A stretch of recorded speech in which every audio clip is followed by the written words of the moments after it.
Good morning students. आज हम Everest coaching institute Phagwara से आज हम chapter number 3 atoms and molecules के बारे में डिस्कशन करेंगे।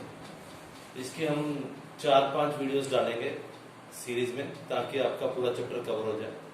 ठीक है, आज जो फर्स्ट वीडियो देख रहे हैं ये बेसिक इंट्रोडक्शन होगी कि एटम्स और मॉलिक्यूल्स ओरिजिनेट कैसे हुए, कैसे हम इनके बारे में बात करना शुरू कर रहे हैं।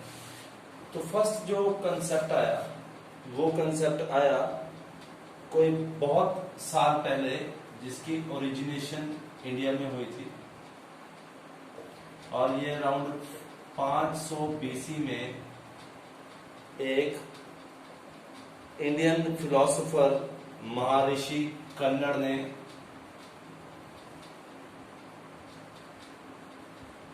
एक पोस्टुलेट किया था कि अगर हम मैटर है कोई भी चीज, मैं मैटर को इस चैप्टर में एक ब्रिक लेके चलता हूं। मैटर में हम वैसे कुछ भी ले सकते हैं। मैटर में हम 3 चीजें लेके चलते हैं, एक में सॉइल, हवा, पानी।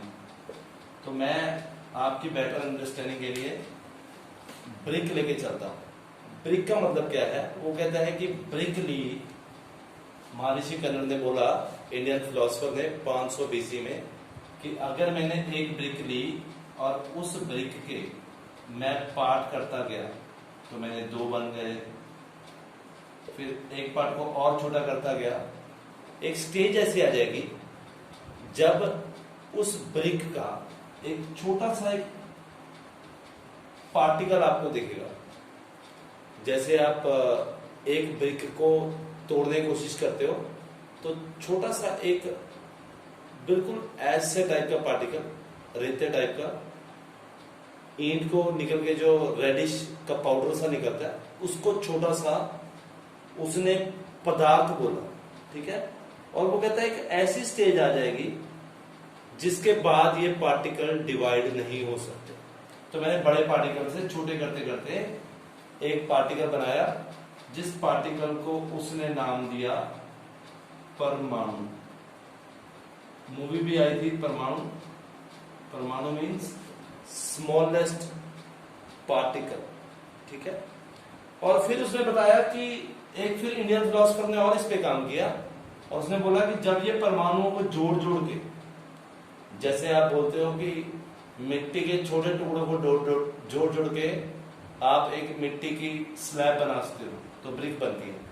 तो क्लेई सॉइल से आप ब्रिक भी बनाते हो, पर अदरवाइज आप उसको हाथ में लेते हो मिट्टी को तो बिल्कुल छोटा सा एक पार्टिकल है।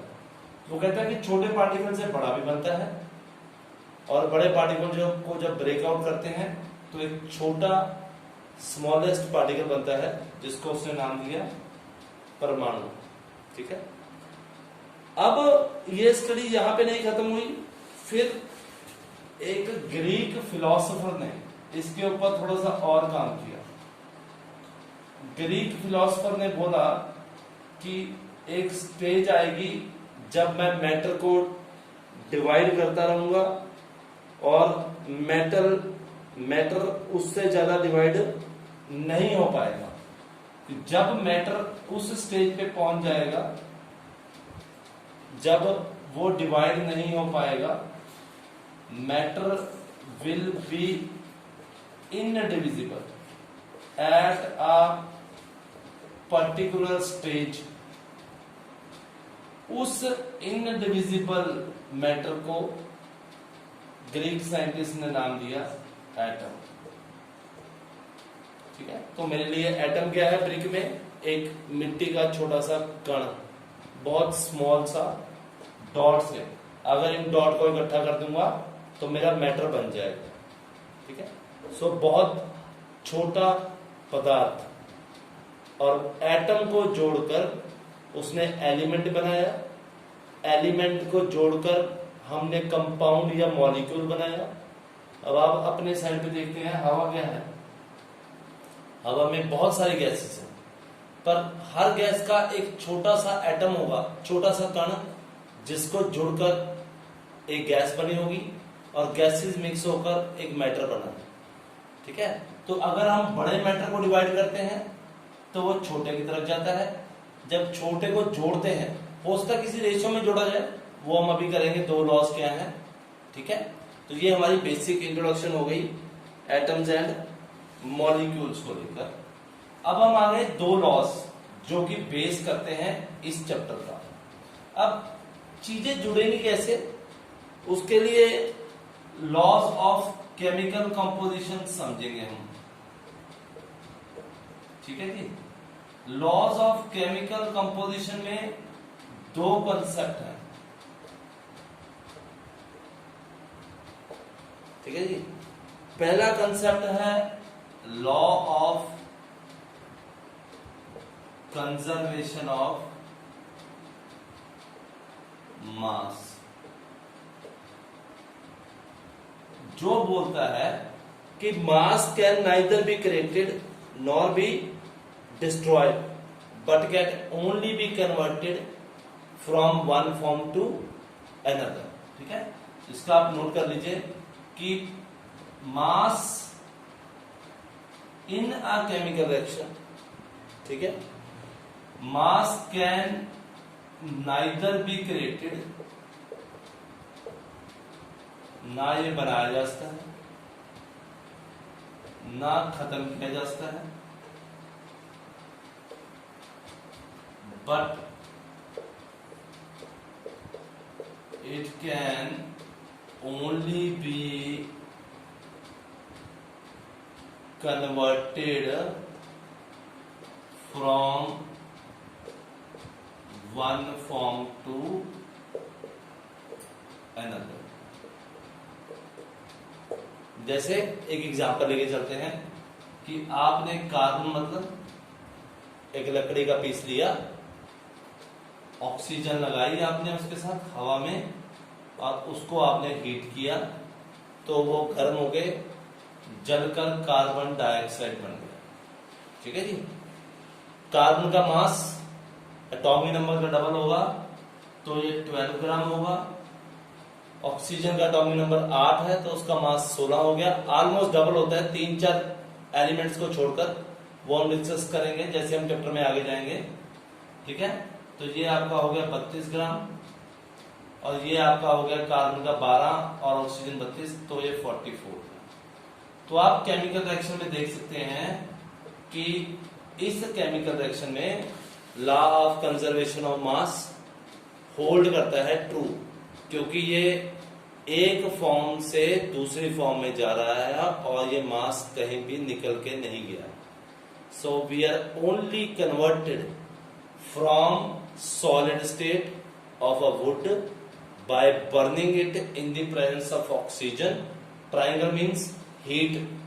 ठीक है, ये आप याद कीजिए, आपको 10th में भी काम आएगा।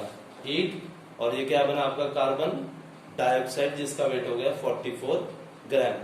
तो जो रिएक्टेंट में वेट था और जो प्रोडक्ट का वेट था दोनों आपस में क्या हो गए, इक्वल हो गए। ये आप पहला याद रखेंगे, ये बेसिस है।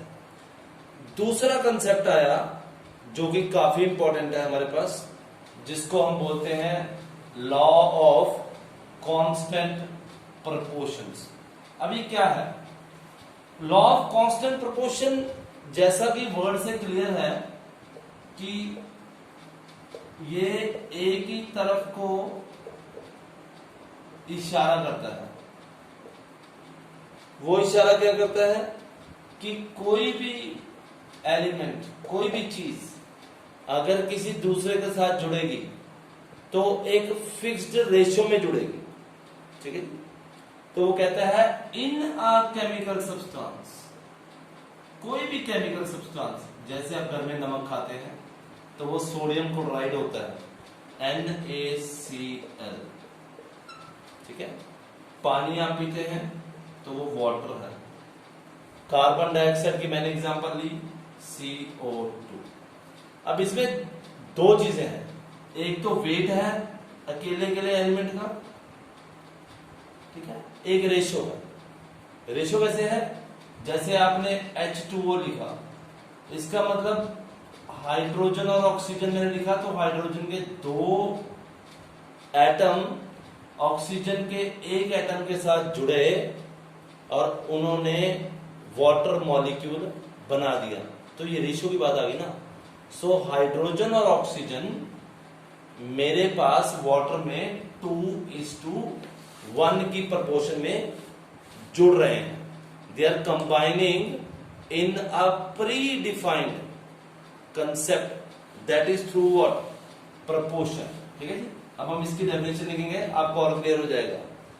In a chemical substance the elements comma the elements are always present in definite proportions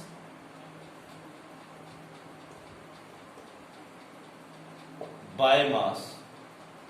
अब हमने रेशियो की बात की थी, अब वो मास की भी बात कर रहे हैं। कैसे देखते हैं।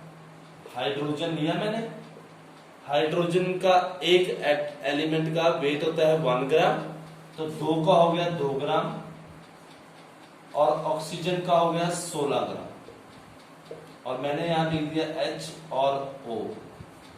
मैंने 2 से डिवाइड किया क्योंकि लोएस्ट नंबर में 2 से हो रहा है, 1 ग्राम और 8 ग्राम। इसका मतलब ये दोनों 1:8 में क्या हो रहे हैं, कंबाइन हो रहे हैं। तो ये मेरी वेट की क्या आ गई, रेशियो आ गई। तो उसने बोला है in a chemical substance the element, कौन से, hydrogen and oxygen are always present in definite proportion. Definite मतलब डिफाइंड, ठीक है। 1:8 में अगर आपसे पूछे कि हाइड्रोजन और ऑक्सीजन किस रेशियो में कंबाइन होते हैं मास के, तो आप लिखेंगे 1:8। They combine to form water H2O। ठीक है जी, ओके।